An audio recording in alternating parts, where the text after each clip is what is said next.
রাত্রে বাজে 11টা আর এমন সময় এই যে মোমো স্টিক করে মোমো খাচ্ছি মা ছেলে মিলে। মানে এমন একটা অবস্থা হয়েছে যে রাত্রে 11টা বাজে আমার ছেলেদের মন চেয়েছে মোমো খাইতে, তো ওরা নাকি রাতে ভাত খাবে না। তো কী করার, মোমো বানিয়ে মোমো খাচ্ছি। তো এটা আপনাদের সাথে একটু শেয়ার করি কীভাবে বানালাম। মাংসের ঝুড়া দিয়ে এই মোমোটা আমি বানিয়েছি, খুবই মজা হয়েছিল, খুবই টেস্টি হয়েছিল। সাথে যদি সস থাকতো একটু বেশি মজা হয়েছিল। আসলে তখন কোনো সস ছিল না, দোকানপাট বন্ধ ছিল। তো চলুন দেখে নিই রেসিপিটি। এই যে ছিল মুরগির মাংস রান্না করা। তো এই রান্না করা মুরগির মাংস থেকে আমি নিয়ে একটু হাত দিয়ে ছিঁড়ে নিয়েছি, আর তার সাথে কাঁচামরিচ, পেঁয়াজ, ধনেপাতা নিয়ে একটু কষলে নিচ্ছি। ভালো করে এভাবে মাখিয়ে কষলে নিব। তারপর আমি একটা আটা ড্রো করে নিব। এখানে নিলাম 2 কাপ ময়দা, মেজারমেন্ট কাপে 2 কাপ ময়দা নিয়েছি। এই ময়দার ভিতরে এখন দিয়ে দিব লবণ আর তেল, দিয়ে এটাকে সুন্দর করে একটা ড্রো করব। আর ড্রোটা একদম সফট নরম করতে হবে।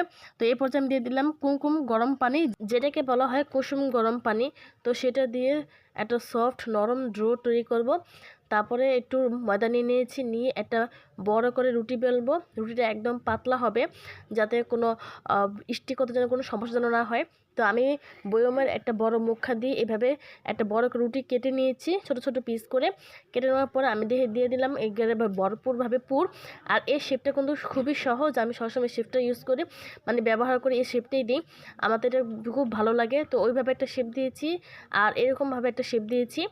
এই 2 রকমের শেপ দিয়ে আমি মোমোগুলো বানিয়েছি। তো রাত করে এত ঝামেলা করিনি। তারপর এই যে মোমোগুলো হয়ে গেছে, এখানে আরও অনেক মোমো ছিল, ওটা একবার যেটা করছিলাম সেটাই দেখালাম। তো এখানে স্টিক করছি। তো স্টিকের সময় দেখলাম যে আরেকটু মচমচ করার জন্য আমি আরেকটু উল্টিয়ে দিচ্ছি। এভাবে উল্টে দেওয়ার পরে একটু মচমচ একটু আওয়াজ হয়, ভালো লাগে খেতে। তো এই যে ফাইনালি হয়ে গেছে। তো মা ছেলে মিলে খাচ্ছিলাম। তো ছেলেরা তো খুবই খুশি, ছোট ছেলে বড় ছেলে সবাই বলছে যে লাইক দিয়ে দিতে। তো সবাই প্লিজ এটা লাইক দিয়ে দেবেন, এটা সাবস্ক্রাইব করে যাবেন। আর মোমো কিন্তু খেতে খুবই মজা হয়েছিল। আজকের ভিডিও এই পর্যন্তই, সবাই ভালো থাকবেন, আল্লাহ হাফেজ।